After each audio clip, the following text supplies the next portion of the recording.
quwadda aan la taaban karin Israa'iil iyo cabsida dunida. waa dhul yar oo dunida ka mid ah balse leh awood ka weyn inta muuqata. Israa'iil waddan ay ka cabsadaan kuwa ugu quwadda badan caalamka. Quwadda aan la taaban karin Israa'iil iyo cabsida dunida. dagaal uma baahna sabab Israa'iil marka ay rabto way duushaa, cid joojin kartana ma jirto.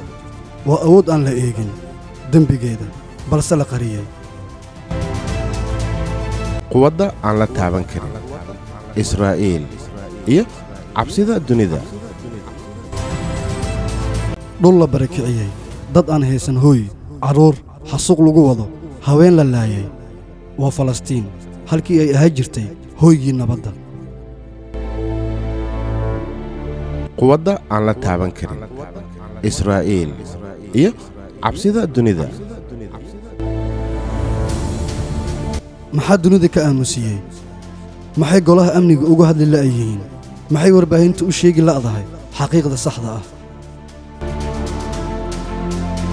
Quwadda aan la taaban karin Israa'iil iyo cabsida dunida. waddamo badan ayaa la burburiyey: ciraaq, suuriya, liibiya. laakiin Israa'iil ilaa hadda laguma duulin. waa maxay sirta ay hayaan? waa maxay xuduudda ay ku takrifalaan?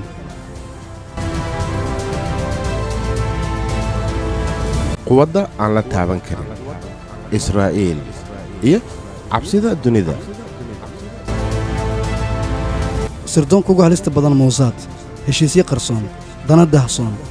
waa nidaam ku shaqeeya si la mid ah gumaysi casri ah. Quwadda aan la taaban karin Israa'iil iyo cabsida dunida. carruurta Falastiin waxay seexdaan ayadoo duqan dhacaysa. indhahooda waxaa ka muuqda su'aal: maxaan galabsannay? Quwadda aan la taaban karin Israa'iil iyo cabsida dunida. derbi baa la dhisay, dad baa la kala reebay, xorriyadda baa la xayray.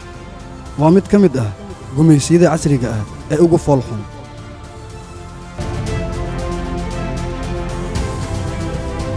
Quwadda aan la taaban karin Israa'iil iyo cabsida dunida. laakiin dhulkani wuu nool yahay. dadka reer Falastiinna ma aha kuwa quusta yaqaana. halgan baa socda, waxayna rabaan keliya nolol iyo nabad.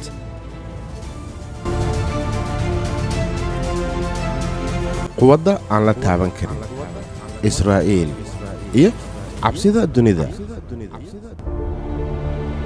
taariikhda lama qarin karo. maalin cadaalad ayaa dhala doonta.